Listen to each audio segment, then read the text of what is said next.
సచిదానంద సమర్థ సద్గురు సాయి మహారాజ్కి జై. సాయి బిడ్డలందరికీ కూడా సాయినాథుని ఆశీర్వాదాలతో జై గురుదత్త శ్రీ గురుదత్త. మనము గురుచరిత్ర పారాయణంలో 1వ అధ్యాయంలో ఉన్నామండి.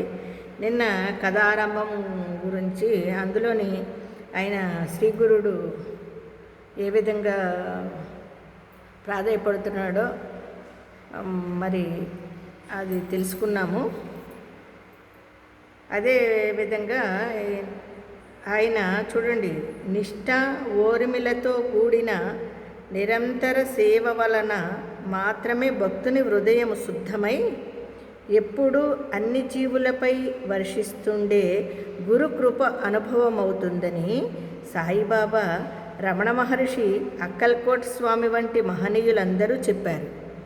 చూసారా, ఇక్కడ ఆయన అంటాడు కదండి, ఇప్పుడు మీరు నాపై కాఠిన్యము వహించినట్లు తోస్తున్నది స్వామి, అది మీ సాటివారి పట్ల తగునేమో కానీ అల్పుడనైన నా యందు తగదు అని మొరపెట్టుకుంటాడు కదా. అందులోనే నిష్ఠ ఓరిములతో కూడిన నిరంతర సేవ వలన మాత్రమే భక్తుని హృదయము శుద్ధమై ఎప్పుడూ అన్ని జీవులపై వర్షిస్తుండే గురుకృప అనుభవమవుతుందని సాయిబాబా, రమణ మహర్షి, అక్కల్కోట్ స్వామి వంటి వారు మహనీయులందరూ చెప్పారు. అనుగ్రహం అన్నది ప్రత్యేకించి ప్రసాదించేది కాదని ముందు ముందు సిద్ధుడు కూడా ఇతడికి చెబుతాడు. ముందు మనకి ఆయనకి చెప్తాడు. అప్పుడు ఆయన అంటాడనమాట, గురుకృప అనేది అనుభవం అవుతుందని సాయిబాబా గారు చెప్పారు, రమణ మహర్షి చెప్పారు, అక్కల్కోట్ స్వామి వారి కూడా చెప్పారు. ఇంతమంది మహనీయులు చెప్పారు కదా. అనుగ్రహం అన్నది ప్రత్యేకించి ప్రసాదించేది కాదని ముందు సిద్ధుడు కూడా ఇతడికి చెప్తాడు. గురు భక్తుడు ఏ మహాత్ములను దర్శించిన తనకు గురుకృప లభించేలా ఆశీర్వదించమని కోరాలి. అదండి మనం చేయాల్సింది ఏంటంటే, గురుభక్తుడు ఎవరైతే అవుతారో ఆ గురుభక్తుడు ఏమని కోరాలండి, మహాత్ములను దర్శించిన తనకు మీ కృప అంటే గురుకృప నా మీద ఉండాలి, మీ ఆశీర్వాదం నాకు లభించాలి అని వేడుకోవాలి మనం. ఇందుకు కారణం నేనే చేసిన తప్పులేమో ఆయన అనుకుంటున్నాడు. మళ్ళీని అవును కదా, నాకు ఎందుకు మీ కృప కలగట్లేదు, మీ ఆశీర్వాదం నాకు దక్కట్లేదు అంటే నేను చేసిన తప్పులేమో. అజ్ఞానినైన నాకు దోషాలు చేయడం సహజమే. నేను అజ్ఞానుడిని, నేను దోషాలు చేశానేమో. నా వంటి పాపి లేడు, కానీ మీ వంటి పాపహరకుడు లేడు. అంటే మీరు పాపాలని నిర్మూలించే గురువులు, మీలాంటి వాళ్ళు ఉండరు. కానీ నాలాంటి వాడిని నేను పాపిని, నేను పాపాలు చేసి ఉండొచ్చు. కనుక నన్ను ఉద్ధరించండి, నన్ను క్షమించి నన్ను మీ దరి చేర్చుకోండి. ఒకవేళ నేను మీ గురించి అడిగిన నిష్ఠూరాలేమీ కాఠిన్యానికి కారణమా? నేను మిమ్మల్ని నిష్ఠూరమాడాను కదా, మిమ్మల్ని ఇప్పుడు దాకా మిమ్మల్ని ప్రశ్నించాను కదా, నిష్ఠూరాలాడాను కదా, అది కూడా మీ కాఠిన్యానికి అంటే మీకు నా మీద మీ కరుణ లేకపోవడానికి ఇది కూడా కారణమేనా? చూడండి పాపం ఆయన అంటున్నాడు, దయాసముద్రులైన మీరు అలిగిన బిడ్డను తల్లి బుజ్జగించినట్లు నన్ను బుజ్జగించాలి కానీ. చూడండి ఆయన, ఒకవేళ నేను కోపంలోనో నేను మీ అనుగ్రహం కలగట్లేదనో మిమ్మల్ని ద్వేషించుంటాను, కానీ అంత మాత్రాన్న తల్లి బిడ్డల్ని బుజ్జగిస్తుంది కదా. ఒకవేళ నన్ను కూడా మీరు అలా బుజ్జగించవచ్చు కదా, నాపై అలిగి అనుగ్రహించకుండా ఉంటారా? ఏమైనా మీకు నా దోషాలను క్షమించి నన్ను దయ చూడాలి కదా, మీరు అలా చేయకూడదు కదా. మీరే నాకు దిక్కు, మిమ్మల్ని నేను శరణు పొందుతున్నాను. చైతన్యమూర్తివి, దయానిధివి అయినా నీ కారుణ్యం ఏమైంది ప్రభు? మృత్యుముఖంలో ఉన్న నన్ను ఎందుకు ఉద్ధరించకుండా ఉన్నావు? ఓ ప్రభు, ఎందుకయ్యా నన్ను ఇలా బాధ పెడుతున్నావు? నీ అనుగ్రహం నాకు ఎందుకు ఇవ్వట్లేదు అని ఆయన విలవిల్లాడుతున్నాడండి. అంటే గురుని ఆర్తితో ప్రార్థిస్తున్నాడు ఈ విధంగా, మృత్యుముఖములో ఉన్న నన్ను ఎందుకు ఉద్ధరించకుండా ఉన్నావు? ఇలా దారి పొడుగున నామధారకుడు అనేక విధాలుగా శ్రీగురుని ఆర్తితో ప్రార్థిస్తూ వెళ్ళి చివరకు కిన్నుడై శోష వచ్చి గంధర్వపురం దగ్గర ఒక చెట్టు క్రింద పడుకున్నాడంటండి పాపం. ఇలాగా దారి పొడుగున ఆ స్వామిని నిందించుకుంటూ మళ్ళీ ప్రశ్నించుకుంటూ ఆయన రకరకాలుగా ఆయన్ని ఆరాధించుకుంటూ నామస్మరణ చేసుకుంటూ చివరికి పాపం ఆ నామధారకుడు ఏమైపోయాడండి, శ్రీగురుని ఆర్తితో ప్రార్థిస్తూ వెళ్ళి చివరకు కిన్నుడై శోష వచ్చి ఒక గంధర్వపురము దగ్గర ఒక చెట్టు క్రింద పడుకున్నాడంటండి.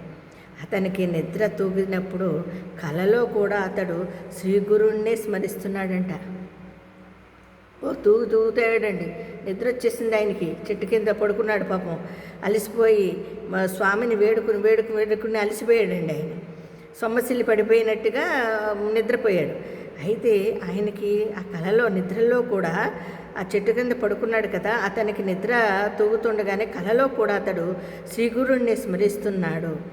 ఆవు తన నెడబాసి అర్థనాదము చేస్తున్న దూడ దగ్గరకు వాత్సల్యంతో పరుగున వచ్చినట్లు భక్తుల పాలిటి కామధేనువైన ఆ పరమేశ్వరుడు అవధూత వేషంలో నామధారకుడిని స్వప్నంలో దర్శనమిచ్చాడు.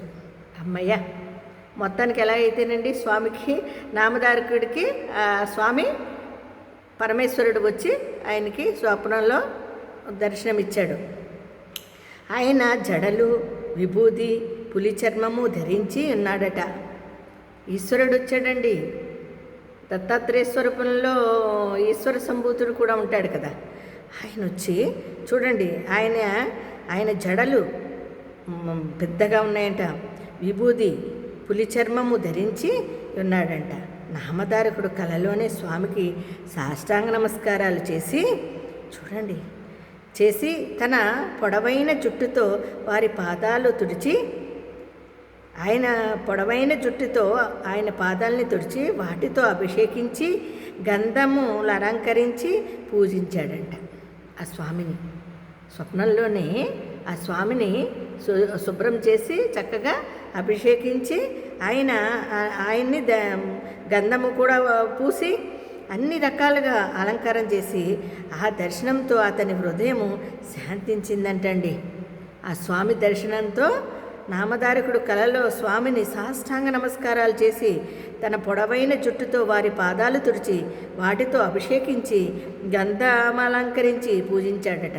ఆ దర్శనంతో అతని హృదయం శాంతించింది. అతని మనస్సులోని ఆ రూపము స్థిరముగా నిలిచిపోయింది. ఇది నిజమండి. భగవత్ స్వరూపం భగవత్ కటాక్షము మనకి స్వప్నంలోనైనా వస్తే అది అసలు మరుపే ఉండదండి, మరవలేము దాన్ని. మన జీవితకాలము మనకి ఈ దేహం ఉన్నంతకాలము ఆ రూపాన్ని గుర్తుండిపోతూ ఉంటుందండి. అదండి భగవంతుని యొక్క స్వప్న దర్శనం అంటే. అలా ఆయన పూజించడము, చక్కగా ఆయన దర్శనమిస్తే ఆయన హృదయము శాంతించడము, అతని మనసులో ఆ రూపము స్థిరముగా నిలిచిపోయింది. అప్పుడు ఆ యోగీశ్వరుడు అతనిని లేవనెత్తి ముఖాన విభూతి పెట్టి తలపై చేయి ఉంచి ఆశీర్వదించారంటండి. స్వామి ఆశీర్వదించారు. ఆ వెంటనే అతనికి మెలకువ వచ్చింది. అయినా తన తలపై ఆ అవధూత చేయి పెట్టిన అనుభవములానే ఉన్నది. అసలు అది మరవలేకపోతున్నాడంటండి. ఆయన ఇంకా తల మీద నుంచి చేయి తీయలేదు, ఆయన తల చేయి మీద పెట్టాడు కదా, ఆశీర్వదించాడు కదా. అతడు ఆశ్చర్యపోయి చుట్టూ చూశాడట. అక్కడ ఎవ్వరూ లేరు. అతడు లేచి తనకు స్వప్న దర్శనం ఇచ్చిన ఆ గురుమూర్తినే స్మరిస్తూ ముందుకు సాగిపోయాడంటండి నామధారకుడు. ఇంకా ఆయన అదృష్టం పడిందండి. స్వామి దర్శనం ఇచ్చేస్తాడు ఆయనకి. ఇంకా ఆ ఆనందంతో ఆయన చూడండి, ఇంకా అసలు ఆయన పట్టలేం. అప్పుడు శ్రీ దత్తాత్రేయ గురువే నమః అనుకుంటూ ఆయన శ్రీ శ్రీపాద శ్రీవల్లభాయ నమః, శ్రీ నృసింహ సరస్వతియే నమః. అతడు చేసిన తప్పేమో ముందు ముందు సిద్ధుడు చెబుతాడు. అయినా దానిని కూడా మన్నించి శ్రీగురుడు అతనికి త్వరలో స్వప్న దర్శనమిస్తాడు. సిద్ధుని దర్శనము సన్నిధి ప్రసాదిస్తాడు. ఈ రీతిన శ్రీగురుడు అతడు కోరిన దానికి 100,000,000 రెట్లు అధికంగా అనుగ్రహించి అతనిని తన శిష్యునిగా అంగీకరించారు. స్వప్నంలో లభించే గురుదర్శనము, గురుకృప ఉత్తమమైన శుభసూచనలను శాస్త్రాలు చెప్తున్నాయి. ఇదండి 1వ అధ్యాయంలో మనము లాస్ట్కి వచ్చామన్నమాట. ఈ లాస్ట్లోని చూడండి ఎలాగా శ్రీపాద శ్రీవల్లభుల ఆయనకి నృసింహ సరస్వతి గారికి అతడు చేసిన తప్పేముంది, ముందు సిద్ధుడు చెప్తాడు. అయినా దానిని కూడా మన్నించి శ్రీగురుడు అతనికి త్వరలోనే స్వప్రదర్శనం ఇస్తాడు. శ్రీగురుడు ఆయనకి నామధారకుడికి సిద్ధుని దర్శనము సన్నిధి ప్రసాదిస్తాడు. ఈ రీతిని శ్రీగురుడు అతడు కోరిన దానికి 100,000,000 రెట్లు అధికంగా అనుగ్రహిస్తాడు. అతనిని తన శిష్యునిగా అంగీకరించాడు. స్వప్నంలో లభించే గురుదర్శనము, గురుకృప ఉత్తమమైన సూచనలను శాస్త్రాలను చెప్తుంది. అలాగండి ఎవరైనా సరే సాయి భక్తులారా, అలాగే ఈ దత్తస్వరూపుడైన షిరిడి సాయినాథుల వారు చూడండి, ఆయన పాదాలని గట్టిగా పట్టుకొని నిరంతర నామస్మరణ చేసుకుంటూ ఉంటే మనం కూడా ఇలాంటి అనుభవాల్ని, అనుభూతుల్ని పొంది ఆ భగవంతునికి చాలా దగ్గరగా ఉంటామండి. ఇది మాత్రం నిజం. మరి గురుచరిత్రలో 1వ అధ్యాయము సంపూర్ణం. మరి రేపు చెప్పుకుందామండి 2వ అధ్యాయము. అంతవరకు అందరికీ సాయినాథుని ఆశీర్వాదాలతో జై గురుదత్త, శ్రీ గురుదత్త, సాయిరామ్.